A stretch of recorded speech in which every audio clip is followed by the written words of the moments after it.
Este é o programa Debate Brasil, produzido pela AEPET, Associação dos Engenheiros da Petrobras, e transmitido por 60 TVs comunitárias em todo o país. E no nosso cenário de hoje nós temos esse quadro de Cândido Portinari, Menino com Carneiro, que a técnica é têmpera sobre tela. Foi um quadro pintado em Brodowski, a pequena cidade do interior de São Paulo, onde Portinari nasceu e viveu os seus primeiros anos. A apresentação da obra de Portinari nesse programa resulta de um convênio entre a AEPET e o projeto Portinari, dirigido por João Cândido Portinari, filho do grande pintor, para divulgar a obra desse que foi um dos maiores artistas brasileiros de todos os tempos. Nós vamos conversar hoje com o economista Paulo Passarinho, que é vice-presidente do Conselho Regional de Economia do Rio de Janeiro e já foi presidente do Sindicato dos Economistas, né? E nós vamos conversar com o Passarinho sobre o PAC, o chamado Programa de Aceleração do Crescimento, que foi lançado pelo governo, que o governo está tentando implantar em meio a uma discussão na qual até agora não há muita nitidez. Então, eu queria que a gente começasse por uma estimativa sua, né? Primeiro, se as metas do PAC são satisfatórias para as necessidades brasileiras e qual é a perspectiva de essas metas serem realizadas? Bem, é um prazer estar contigo de novo aqui no Debate Brasil.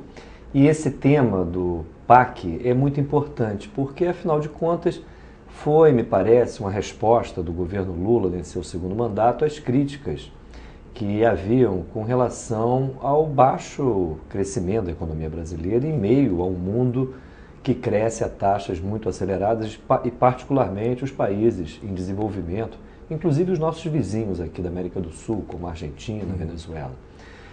E esse projeto, ele foi apresentado, esse plano, com grande ênfase justamente nos investimentos que promete para a economia nesses próximos 4 anos, de 2007 a 2010.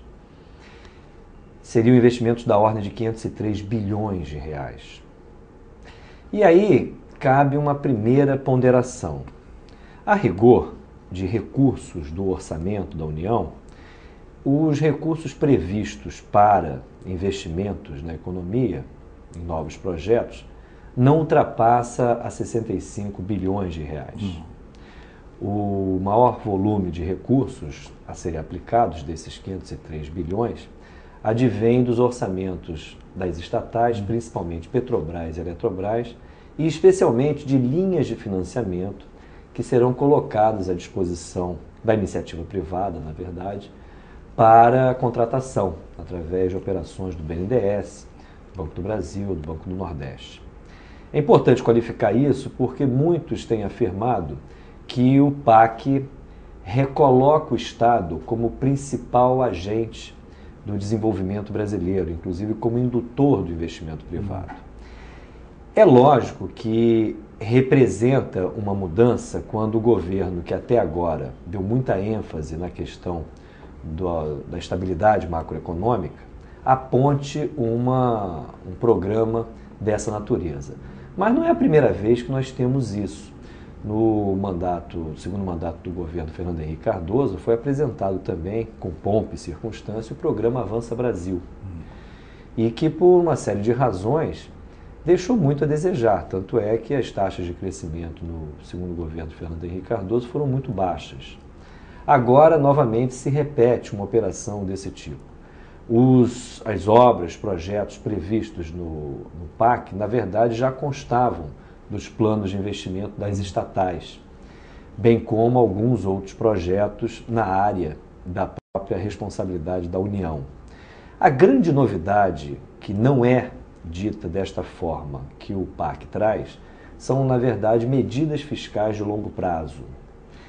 E é curioso, porque o PAC incorpora uma recomendação que havia sido feito ano passado pelo ex-ministro Delfim Neto, do chamado déficit nominal zero. O que vem a ser isso? O governo vem trabalhando com sucessivos déficits nas suas contas.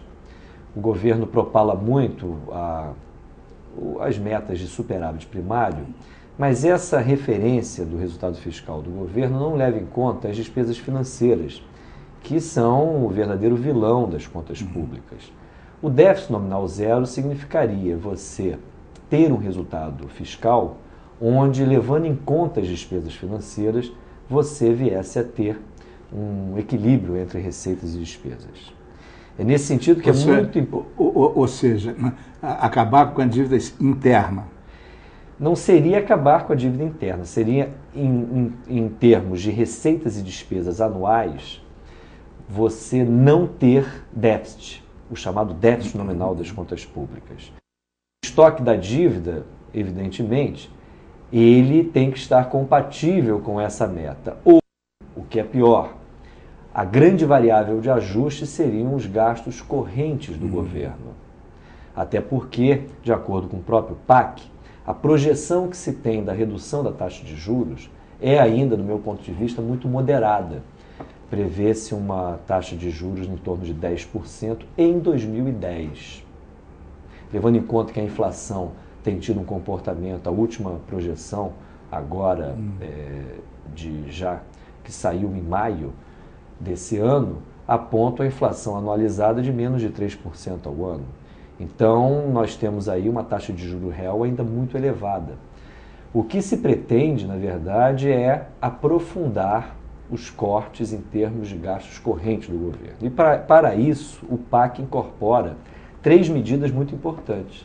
A primeira delas é uma nova regra para a expansão dos gastos da União com a sua folha de pessoal, estabelecendo um limite de 1,5% ao ano, o que, na prática, vai aprofundar o arroxo salarial a que os trabalhadores públicos estão metidos, porque hoje, por força da contratação de novos servidores para substituir parcialmente aqueles que se aposentam e por força da própria ascensão funcional dos servidores nos seus respectivos planos de carreira, o crescimento real da folha já é em torno de 1,5% ao ano. Então, se isso transforma-se numa regra, a não expansão desses acordos num período numa taxa tão pequena, nós temos aí uma situação grave, onde você vai ter um aprofundamento das perdas salariais dos trabalhadores do setor público relacionados à União. Mais do que isso, existe também o estabelecimento de uma nova regra de reajuste do salário mínimo. A ideia, e isso está relacionado também a essa contenção dos gastos correntes. Por quê? Atualmente, o salário mínimo tem recebido aumentos reais importantes. A regra que o governo coloca evita que o crescimento do PIB do ano anterior seja repassado imediatamente para o salário mínimo, para o reajuste do salário mínimo. Na verdade, se pretende que a variação do PIB de 2 anos anteriores é que sirva como essa referência. Ou seja, o PIB vai crescer menos. Vai crescer menos, exatamente. E qual é a importância disso? Como o salário mínimo tem uma força muito grande no conjunto dos benefícios que são pagos pela Previdência, o objetivo do governo é reduzir os gastos da Previdência como proporção do PIB, reforçando aquela ideia de que são os gastos da Previdência o principal responsável pelo desequilíbrio das contas públicas, quando nós sabemos que o principal responsável pelo desequilíbrio das contas públicas é o pagamento de juros. Só a título de exemplo, fala-se desses 503 bilhões de reais como recursos a serem investidos no PAC. Nós já qualificamos que não é bem assim, em termos de recursos da União, nós estamos em torno de 65 bilhões, não mais do que isso. O importante é assinalar que nos 4 primeiros anos do governo Lula, nós pagamos 590 bilhões de juros. Uma cifra muito maior. Nós pagamos de juros mais do que, na melhor das hipóteses, o PAC vai significar. Envolvendo nesses 503 bilhões as linhas de financiamento, o orçamento das estatais. Então isso é uma questão muito importante de ser qualificada. E a terceira medida, nesse campo das medidas fiscais de longo prazo, seria justamente as proposições que sairiam do Fórum Nacional da Previdência, fórum criado justamente para se discutir uma nova rodada de mudanças nas regras da Previdência Pública no Brasil, o que para nós é um grave retrocesso. A Previdência precisa de mudanças no sentido de se fortalecer, no sentido de rever os seus benefícios. Há perdas muito significativas para todos aqueles que ganham mais de um salário mínimo. Existem passivos muito fortes que precisam ser pagos também pelo INSS aos seus segurados. E tudo isso, evidentemente, com esse arroxo fiscal que teremos pela frente, daqui até 2010, fica comprometido. Bom, um dos objetivos do PAC seria, o nome dele diz isso, acelerar o crescimento, porque o desempenho da economia nos últimos anos tem sido praticamente de estagnação, né?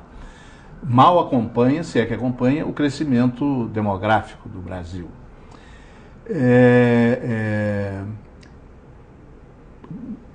Nesse conjunto de coisas, como é que está indo neste ano de 2007 o desempenho da economia, o crescimento do PIB? Olha, eu diria que nós temos, nesse momento, um processo de reativação em relação ao que observamos nos anos anteriores. O problema é que o comportamento nos anos anteriores tem sido muito fraco. E nós temos uma conjuntura internacional extremamente propícia ao crescimento econômico. Os nossos vizinhos, por exemplo, a Argentina e a Venezuela, estão crescendo a taxas médias de 8%, 8,5% ao ano. O Brasil tem tido taxas muito inferiores, em torno de 3%, 3,5%, agora com a nova metodologia do IBGE em relação ao PIB. As metas estabelecidas no PAC são muito modestas, é de um crescimento de 4,5% neste ano e de 5% em 2008, 2009 e 2010. Então são taxas, me parecem, muito moderadas frente à potencialidade do Brasil. Mas tem uma questão que é importante de a gente discutir. O PAC faz muita referência à modernização que a sociedade brasileira precisa enfrentar e, principalmente, a melhoria da qualidade de vida nas cidades e no campo. E aí, nós obrigatoriamente somos forçados a olhar o tipo de crescimento econômico que o PAC embute. Na verdade, o PAC dá sequência a esse processo de inserção subordinada da economia brasileira na economia mundial.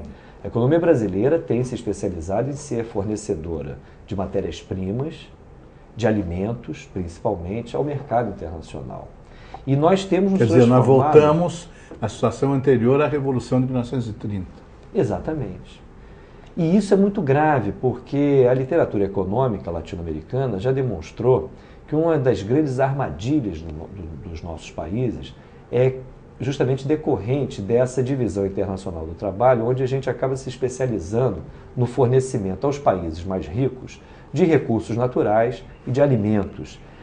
O preço dessas mercadorias no mercado internacional são muito voláteis e eles tendem, ao longo do tempo, a perderem valor. No momento, nós temos aí uma situação muito alvissareira. Em função do crescimento das economias asiáticas e principalmente da China, a cotação das chamadas commodities tem sido muito favorável e a própria demanda por esses produtos. Mas nada nos garante que a longo prazo, ou mesmo a médio prazo, isso vá continuar a se dar.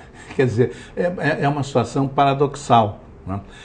O crescimento expressivo da China, mais de 10%, leva a China a importar muito mais alimentos. Então, o crescimento da China está nos ajudando aqui?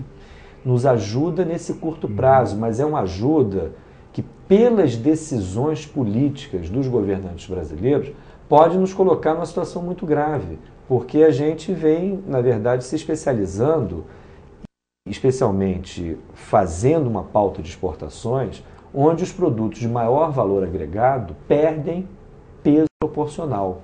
E nós precisamos, se quisermos efetivamente modernizar o país, investir de forma muito clara num processo de inovação tecnológica que não vai se dar se o nosso país se especializa, até mesmo na indústria, a ser um tremendo país montador. Nós hoje, automóveis, é uma indústria de montagem e onde os equipamentos, os componentes importados, inclusive com a valorização do real em relação ao dólar, isso torna-se uma inevitabilidade. O setor de eletroeletrônicos hoje também é um setor montador.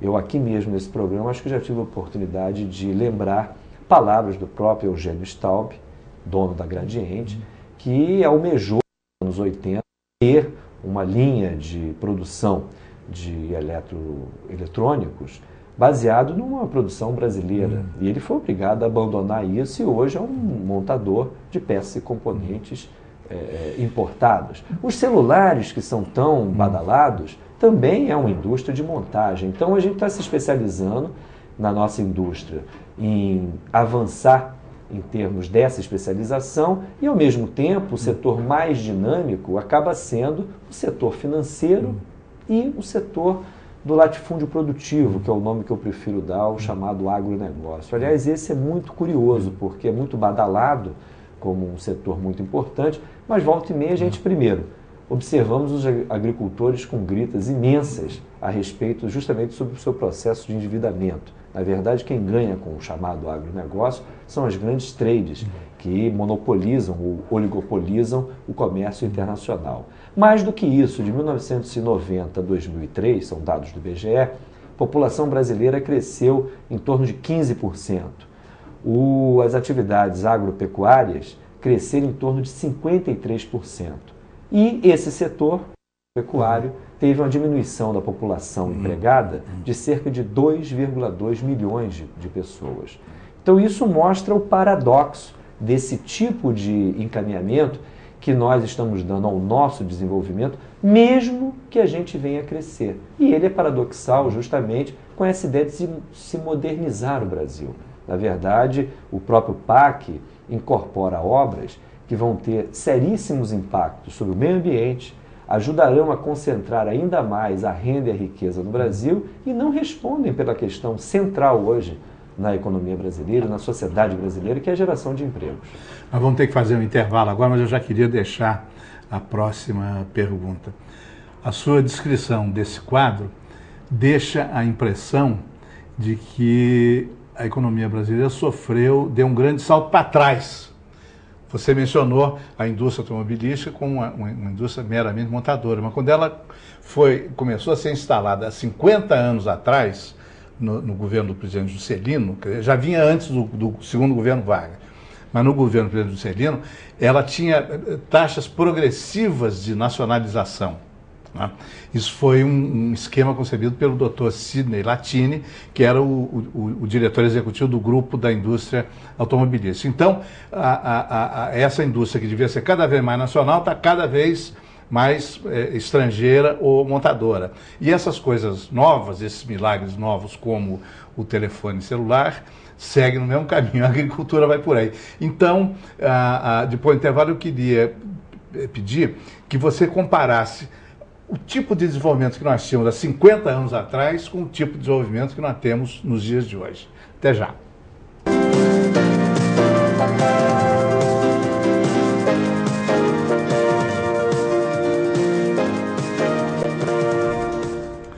O Debate Brasil está sorteando livros entre seus telespectadores. Se você está assistindo ao programa de hoje, pode concorrer ao sorteio deste livro, Nem Todo o Petróleo é Nosso, do brigadeiro Sérgio Ferola e do engenheiro Paulo Metri. Comunique-se conosco por fax, por telefone ou pela internet e inscreva-se nesse sorteio. O Livros na Mesa de hoje sorteia o livro de contos Cyber Senzala, do escritor Jair Ferreira dos Santos. Participe!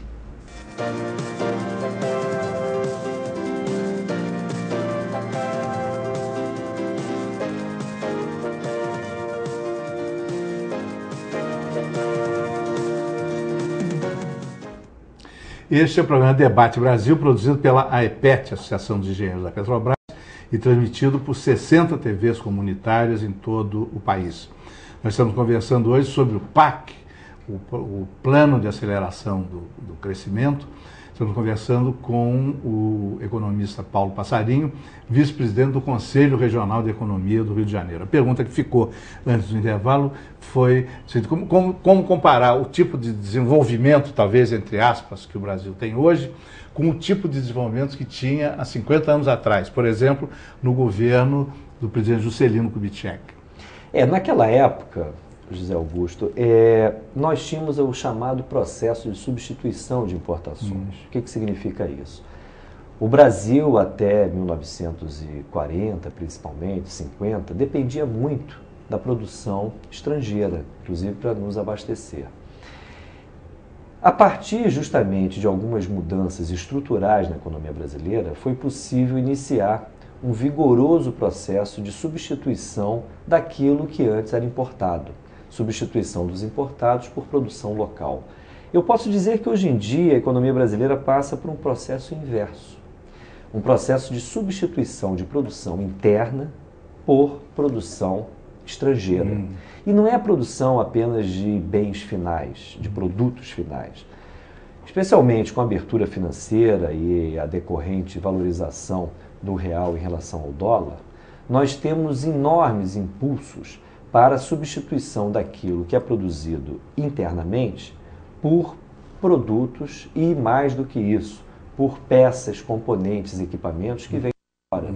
Então, uma indústria como a automobilística, que no final dos anos 80, dependendo do modelo de automóvel, você tinha um grau de nacionalização de cerca de 90%, 95%. Hoje em dia, dependendo justamente de modelo, você vai encontrar um grau de nacionalização em torno de 60% a 65%. Essa diferença corresponde ao fechamento de muitas indústrias brasileiras de autopeças. Exatamente. Com desemprego... Não, é só pegar os números dos sindicatos metalúrgicos do ABC, mesmo com alguns fenômenos, como, por exemplo, a transferência de plantas industriais para outros locais do Brasil, que pode ser até positivo, no sentido de desconcentrar a produção industrial da área do ABC. O fato é que hoje o número de trabalhadores nesse setor é muito menor do que alguns anos atrás. E aí eu volto à questão que hoje o problema central da nossa sociedade é a geração de emprego e a geração de tecnologia, de domínio tecnológico, no sentido de a gente preparar o país para os grandes desafios que estarão colocados nesse século XXI. E a ordem macroeconômica que nós temos hoje no país, baseada na abertura financeira, na abertura comercial, na aposta de que a poupança ela vem de fora e não é gerada aqui dentro, acarreta uma série de deformações. E, entre outras, nós acabamos nos especializando, na verdade, em sermos fornecedores de matérias-primas e de produtos de baixo valor agregado no mercado globalizado, deixando para outros países esses avanços no campo, tanto do emprego como da inovação tecnológica. Então, de novo, nós não voltamos atrás só em relação ao governo do Juscelino Kubitschek, nós estamos atrás de Getúlio Vargas, de 30 em diante. Estamos atrás de... Isso, infelizmente, é algo que está colocado de maneira muito clara. Mesmo os projetos mais relevantes que se dão em torno da estrutura logística do país, estão todas voltadas ou para o fortalecimento de grandes oligopólios internos ou para o fortalecimento da atividade exportadora.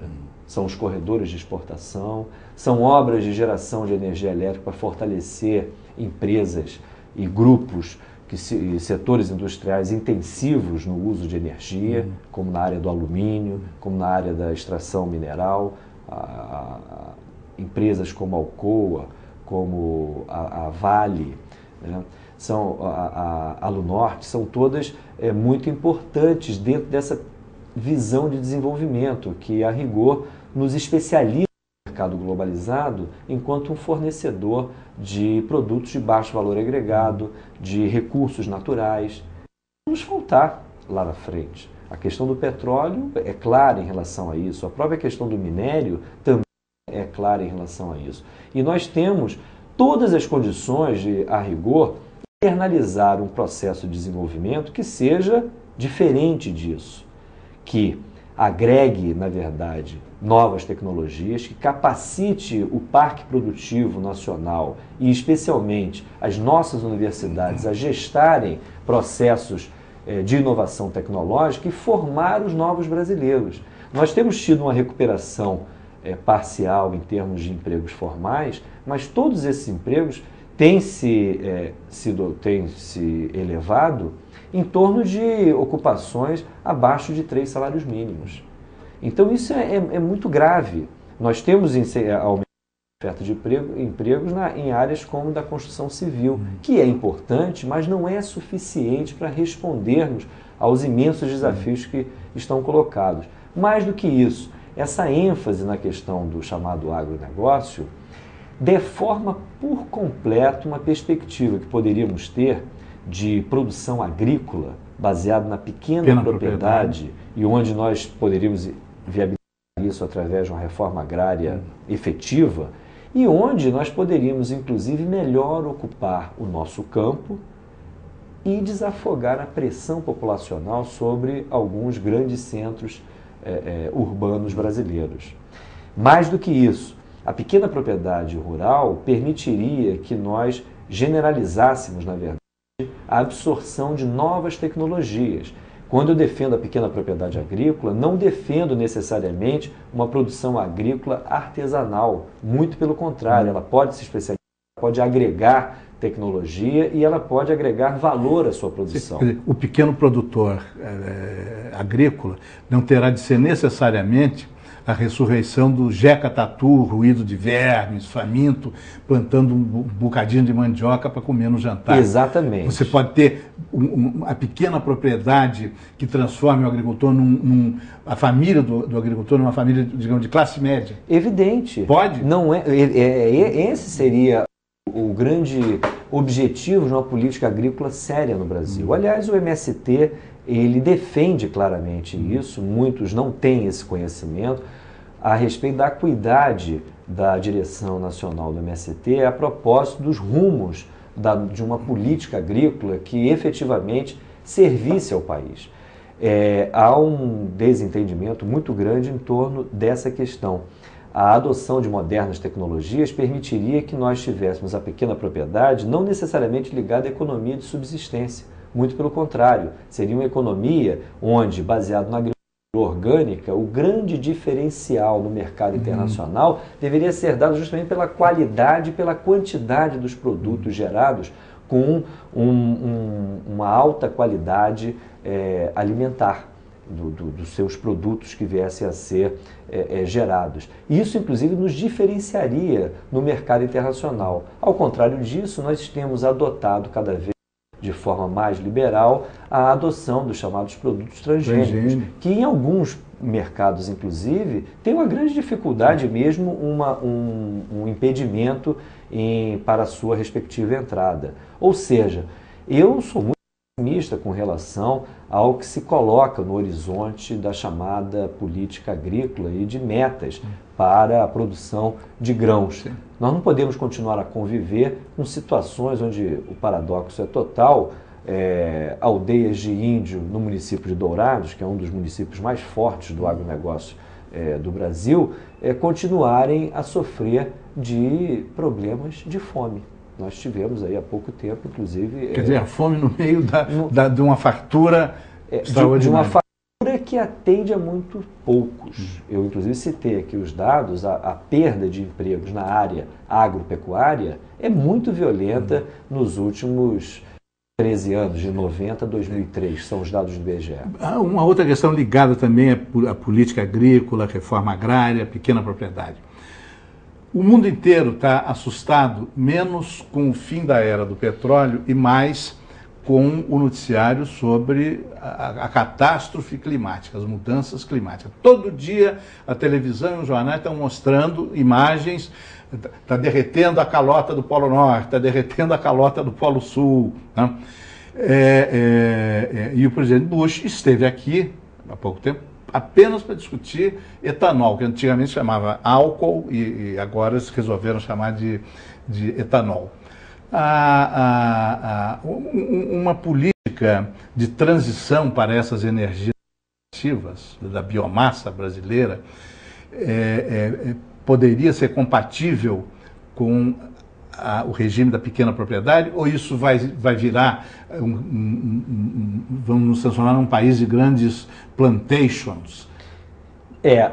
Da forma como está encaminhada a discussão, onde, na verdade, na política agrícola do governo não tem espaço, na verdade, de fato, para o fortalecimento da pequena agricultura familiar, tecnológica, orgânica, evidentemente, esse risco que você coloca de transformarmos numa imensa cultura de cana-de-açúcar pelo Brasil afora, para a produção do álcool combustível, é um risco que se coloca, é evidente. Agora, dentro de uma nova ordem que estabeleça novas prioridades para a política agrícola, eu acho que é possível você compatibilizar compatibilizar a produção agrícola familiar orgânica com áreas onde você viesse a produzir o álcool.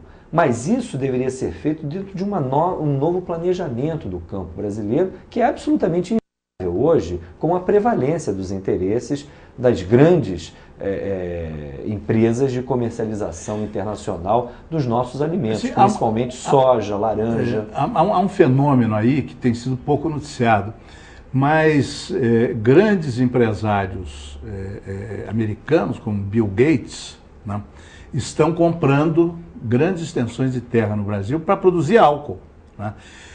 Então, o Bill Gates é o homem mais rico do mundo, né, com a indústria da informática, mas não é só ele, tem uma porção de gente mais fazendo isso. Ao mesmo tempo, a gente ouve críticas do Fidel Castro, do Hugo Chávez, a esses programas das energias alternativas e do álcool, dizendo que com isso vai se reduzir a produção de alimentos e vai se aumentar a faixa de fome em países como o Brasil. Dá para compatibilizar também essa economia da pequena propriedade? Ela pode coexistir ao mesmo tempo com a produção de álcool e com a produção de alimentos? Dentro da lógica atual, eu não acredito nisso. Agora, eu não descarto a possibilidade, dentro de uma nova ordem, dessa produção ser compatibilizada. E não é somente o problema das áreas destinadas à plantação de cana-de-açúcar. Nós temos hoje um problema seríssimo no país, que são as áreas destinadas à pecuária. Esse é outro problema que poderia ser melhor resolvido com uma melhor repartição da terra e também com um enfoque numa política agrícola diferente. Não é necessário hoje em dia, dado inclusive modernas tecnologias, você se utilizar de vastas áreas de pastagem que na verdade servem como uma forma de valorização do preço da terra. A rigor é isso. Aqueles que ocupam a terra no Brasil, inclusive empresários estrangeiros, um primeiro movimento é justamente o desmatamento para fins de pastagem. E posteriormente, muitas vezes, isso acaba sendo utilizado para outras culturas intensivas, como por exemplo, ou extensivas, como por exemplo a soja. Então existe várias ameaças sobre o campo brasileiro. Existe essa perspectiva da expansão sem limites das culturas de cana-de-açúcar, existe a questão das pastagens e existe a evolução do processo aí dos transgênicos, que inclusive pode se combinar com a utilização desses transgênicos justamente para fins de produção de biocombustíveis, o que seria uma mistura explosiva. E mais do que isso, José Augusto, hoje em dia essas culturas avançam sobre a própria Amazônia.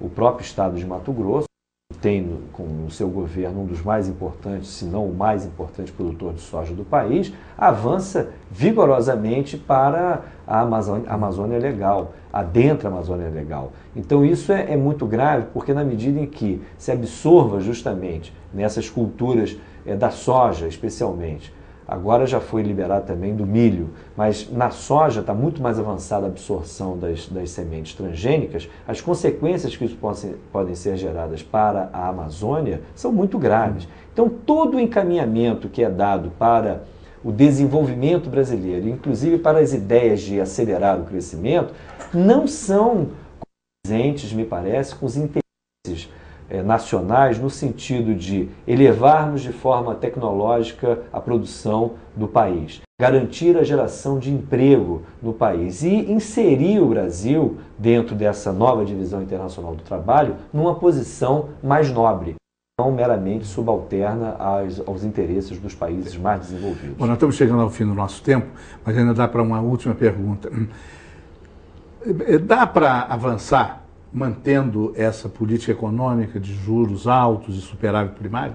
Não, não dá. Essa é a questão central.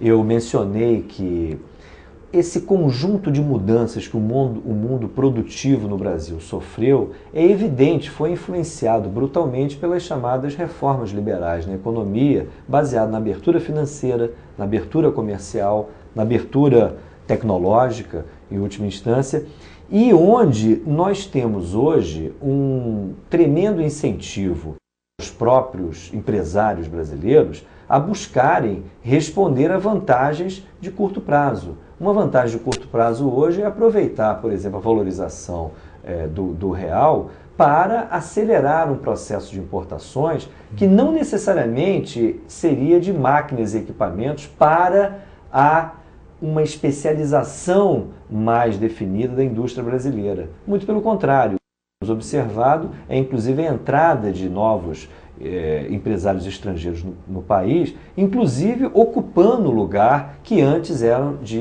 empresários nacionais. Então, alterar a ordem macroeconômica seria fundamental para pensarmos num novo projeto nacional de desenvolvimento, que é o nosso grande objetivo, um projeto nacional que viesse, por exemplo, nessa área do campo, a se basear numa reforma agrária que garantisse uma democratização do acesso à terra e, especialmente, garantisse uma nova política agrícola, uma política agrícola baseada na pequena propriedade e agregando valor através da absorção de novas tecnologias, especializando a agricultura brasileira em produtos organicamente defensáveis, organicamente de qualidade superior, podendo, inclusive, com isso, representar um diferencial no mercado internacional de alimentos que seria de muita utilidade no sentido, inclusive, de aumentarmos as nossas exportações. Então, a pequena agricultura familiar, eu enfatizo isso, não é incompatível com as metas de abastecimento interno, que evidentemente deveria ser a prioridade,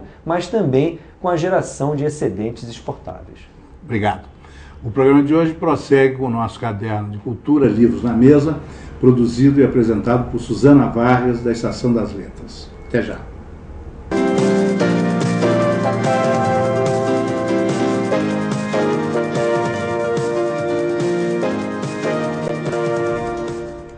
O Debate Brasil está sorteando livros entre seus telespectadores. Se você está assistindo ao programa de hoje, pode concorrer ao sorteio deste livro, Nem Todo o Petróleo é Nosso, do brigadeiro Sérgio Ferola e do engenheiro Paulo Metri. Comunique-se conosco por fax, por telefone ou pela internet e inscreva-se nesse sorteio. O Livros na Mesa de hoje sorteia o livro de contos Cybersenzala, do escritor Jair Ferreira dos Santos. Participe!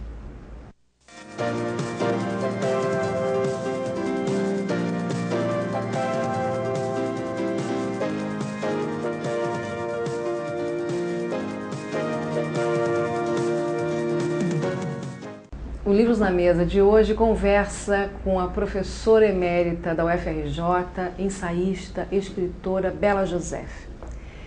Ela é professora da UFRJ, orienta teses de pós-graduação, professora da pós-graduação, é historiadora da literatura hispano-americana, ela é pioneira nos estudos de literatura hispano-americana no Brasil, tradutora, enfim, uma grande ensaísta e uma grande professora. Obrigada, professora Bela José, por estar aqui conosco. Eu que agradeço esse convite, esse reencontro, não é, como a de minhas alunas prediletas, que eu tenho acompanhado também, então eu estou muito feliz de estar aqui.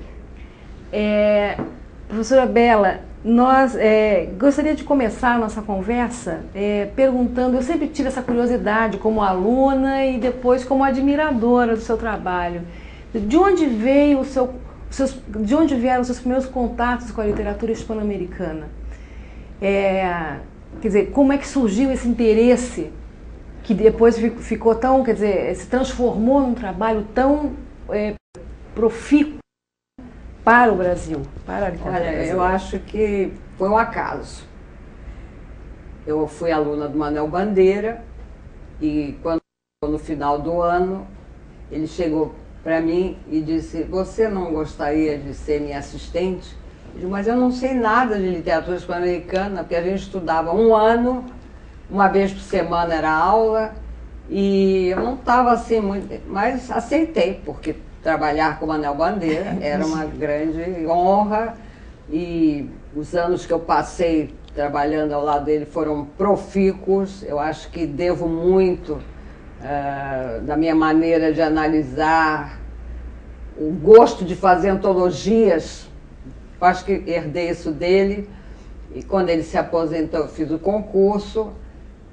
Mas quando eu comecei a trabalhar, chegou a paixão. Eu senti que o Brasil não estava reconhecendo devidamente os vizinhos. Voltava-se muito para a Europa e eu achava que o Brasil tinha que se integrar dentro dessa comunidade de nações de fala espanhola, sendo o único país que fala portuguesa, mas devia haver essa integração. Comecei a escrever, comecei a viajar, fui ao Peru, achei que eu tinha que conhecer os países latino-americanos, fui à Colômbia e fui conseguindo livros, porque aqui não havia livros de literatura. Você não conseguia, nem nas livrarias, nem não circulavam. Então eu viajava para a Argentina, voltava com a mala cheia de livros. Comecei a me corresponder com vários escritores, através do contato posterior, e fui formando assim uma reserva de mercado. Com o tempo eu resolvi preencher os claros dos artigos que eu havia escrito sobre um autor determinado, sobre Borges.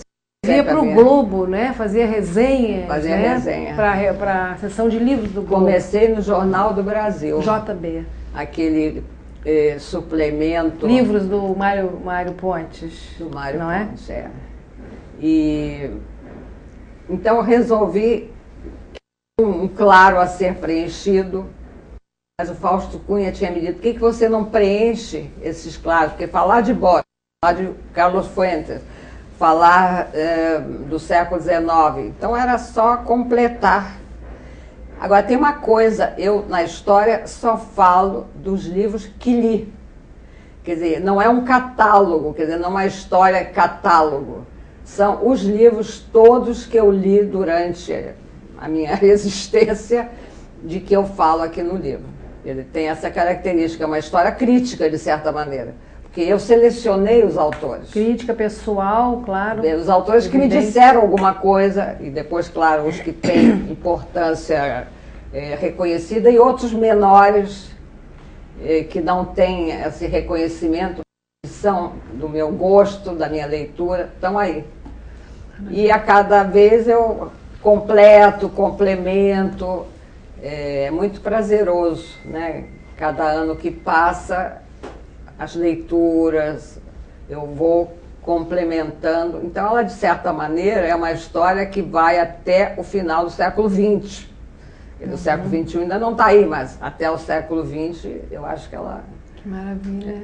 Quer dizer, então, para quem quiser saber mais sobre literatura hispano-americana, história, você tem uma organização que é a única no Brasil. Na verdade, não vi surgir outra ainda, que é esse livro, História da Literatura Hispano-Americana. Eu acho que ela é útil, inclusive, das bibliotecas, porque chegam livros e as bibliotecárias não sabem a que país pertence determinado autor. Então, no final, tem uma lista de todos os autores com as suas obras, e naturalmente o país onde ele nasceu. Isso é útil para as bibliotecas. E eu soube que muitas bibliotecárias até me agradeceram então, e essa reedição, né? Coedição com a FRJ e a Francisco Alves. Coedição com a FRJ. Não é? Professora Bela, qual é o lugar que a literatura hispano-americana ocupa hoje no Brasil? Olha, eu tenho reparado que em vários cursos que não são de literatura hispano-americana, os trabalhos apresentados, as dissertações defendidas são sobre autores latino-americanos desde um ponto de vista teórico. Quer dizer, na ciência da literatura tem havido teses e dissertações sobre autores hispano-americanos. Professores de outros departamentos têm dado aula sobre a literatura hispano-americana. Então eu fico muito feliz. Quer dizer, eu estou sentindo que o meu trabalho, o meu empenho em tornar conhecida essa literatura está... Formou uma geração de professores. Agora, aqui no Brasil, críticos. eu fui muito criticada porque me diziam que eu não me interessava pela literatura brasileira, o que não é verdade. Eu sempre li a literatura brasileira. Tenho vários escritores que são meus amigos.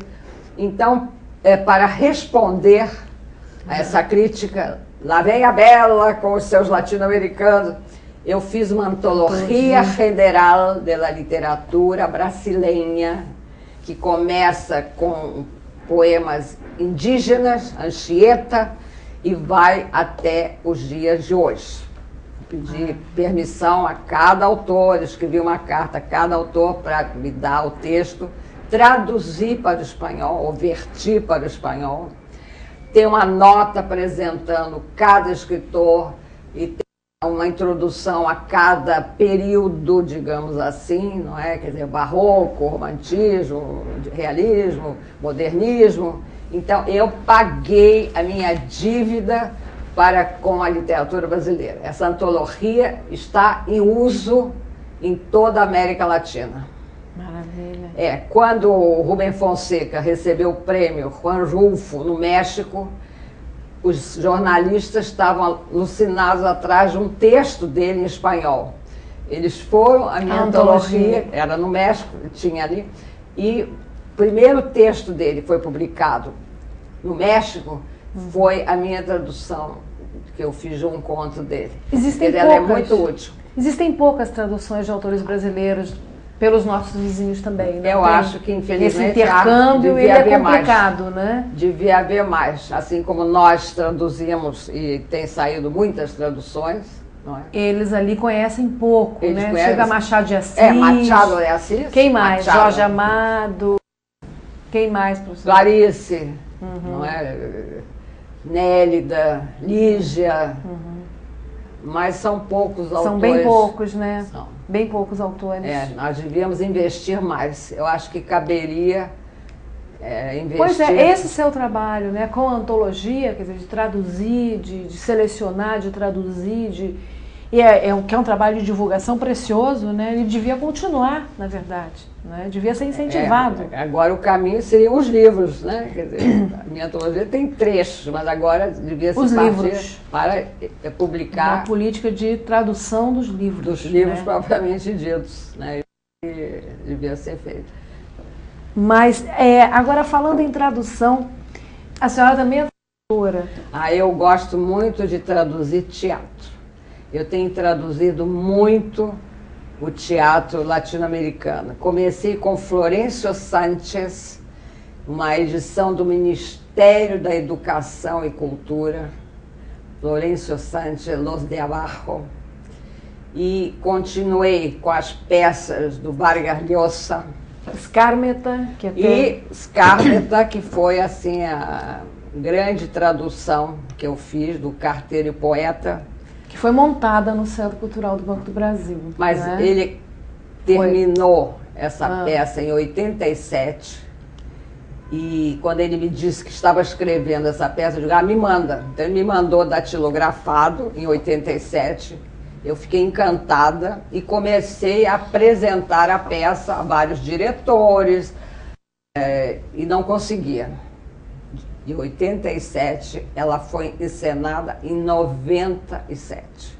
Eu passei 10 anos oferecendo esta peça para vários diretores, não havia produtores interessados, mas quando a obra foi filmada, então houve esse interesse. E o Aderbal Freire se interessou, se entusiasmou e chamou o Rogério Frois, que fez um Neruda superbo, né? E a peça viajou por todo o Brasil. Por todo o Brasil, com a caravana, com a produção da caravana. Foi muito bom. Eu teatro, e já traduzi várias escritoras de teatro argentinas, a Beatriz Mosqueira, por exemplo, que foram lidas, houve leitura dramatizada dessas peças.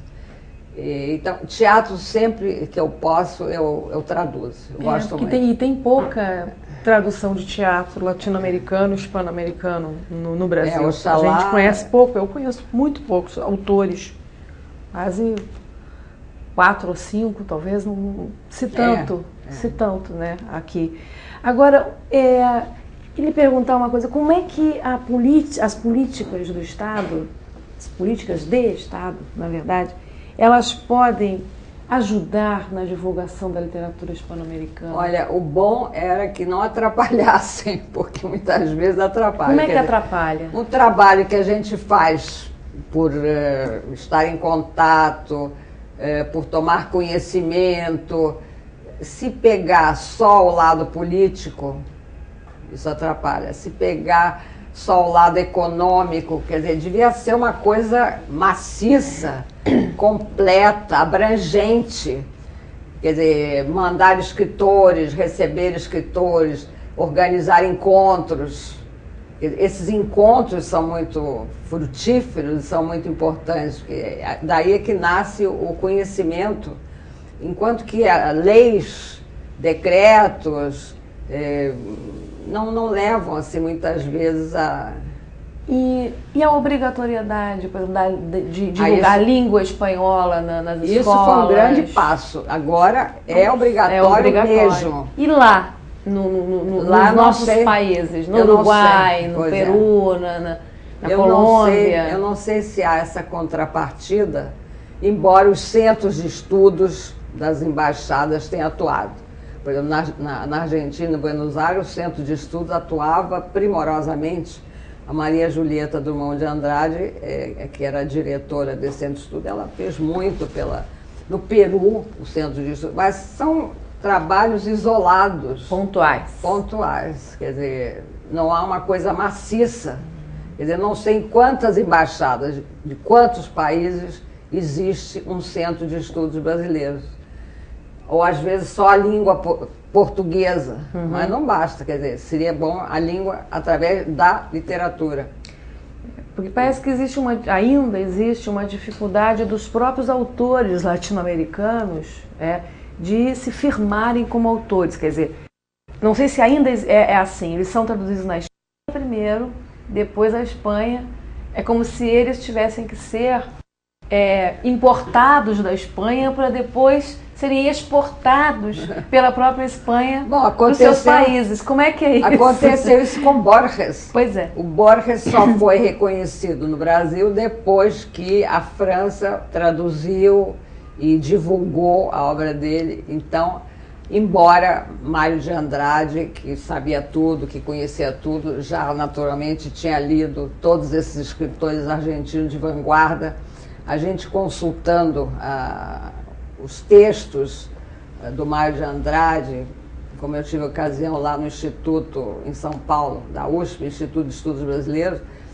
consultando esse acervo do Mário de Andrade, a gente vê como ele estava em dia com a literatura latino-americana, mas não era comum. Bandeira tinha uma vasta correspondência, porque ele era o poeta, eles escreviam para o poeta. Então a biblioteca do Bandeira era toda com livros autografados, tudo que ele havia recebido. Quer dizer, ele fez assim um trabalho, mas ele era o poeta conhecido lá fora. E o Neruda, quando veio aqui, em 45, a primeira visita que ele fez foi ao apartamento do Bandeira, e eu estava lá. Conheceu o Neruda, Borges, Cortázar também, né? Privou com ele. É verdade. Foi essa? Bom, eu publiquei essas entrevistas todas naquele livro Diálogos Oblíquos. São entrevistas com pessoas com quem eu privei da amizade. Com Rulfo, quando ele veio aqui ao Brasil. O Rulfo era difícil. Sempre que eu ia ao México, não conseguia falar com o Rulfo. Mas ele veio aqui nós fizemos uma homenagem na Maison de France. Eu estava lá. A Maria Fernanda encenou um trecho de um conto, ele ficou encantadíssimo e fiz essa entrevista com ele, que está publicada. Bom, Borges eu convivi assim várias vezes e até fiz uma conferência sobre ele, que ele assistiu em Michigan. Mas que maravilha! Onde foi essa conferência? Em Michigan. Fizeram uma homenagem a ele e me convidaram, eu estava lá. Começa a conferência, ele entra e senta na primeira fila. Nossa! Eu pensei que eu não ia continuar, mas como ele estava concordando com tudo que eu dizia, eu continuei. E tem a Beatriz Guido, né, lá em Buenos Aires, etc. São 34 entrevistas. Eu acho que também difundem Manuel Puig, né, que viveu aqui 9 anos. Essa é uma memória viva, né, da literatura. Nós temos que... Fui das primeiras a escreverem sobre o Manuel Puig, em 72. É. A professora Bela, ela recebeu, não é, algumas honrarias ao longo da sua vida. Algumas delas eu vou contar para vocês. Na França, né, as palmas acadêmicas na França, a medalha da Ordem del Sol no Peru, não é verdade? A Ordem de Maio da Argentina, recebeu a medalha Pedro Ernesto, que, como é que foi a história? Foi o médico Quando eu recebi a medalha, eu tinha que fazer um discurso de agradecimento, porque eu acho que é uma honra muito grande, quer dizer, a minha cidade, não é? Receber essa homenagem da minha cidade. Eu comecei o discurso dizendo que eu nasci nas mãos do Pedro Ernesto.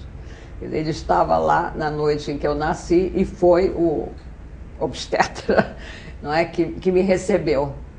E eu depois recebi a medalha dele, que é uma honra assim muito grande.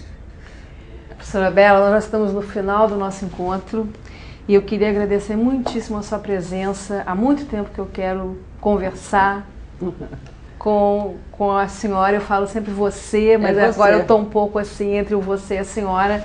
É você. É você sempre, né? E até publicamente agradecer, que eu também tenho esse interesse grande por literatura hispano-americana, embora não tenha produzido nada. Mas você trouxe muita gente, você naqueles programas do CCBB, aquilo foi importantíssimo. Mas o que eu queria dizer é que é graças às suas aulas e ao ver esse exemplo de dedicação. Uma pena ter acabado, hein? Era muito bom aquilo. Eram encontros... Quem sabe uma hora voltam, né, os encontros com a literatura latino-americana. Mas eu quero sempre agradecer, né, até publicamente essa oportunidade de ter sido sua aluna e de ter lido seus livros que continuam, né, em franca produção. Muito obrigada por estar aqui no Livros na Mesa. Eu que agradeço de ter estado aqui. Esta foi a professora Bela Joseph para o Livros na Mesa.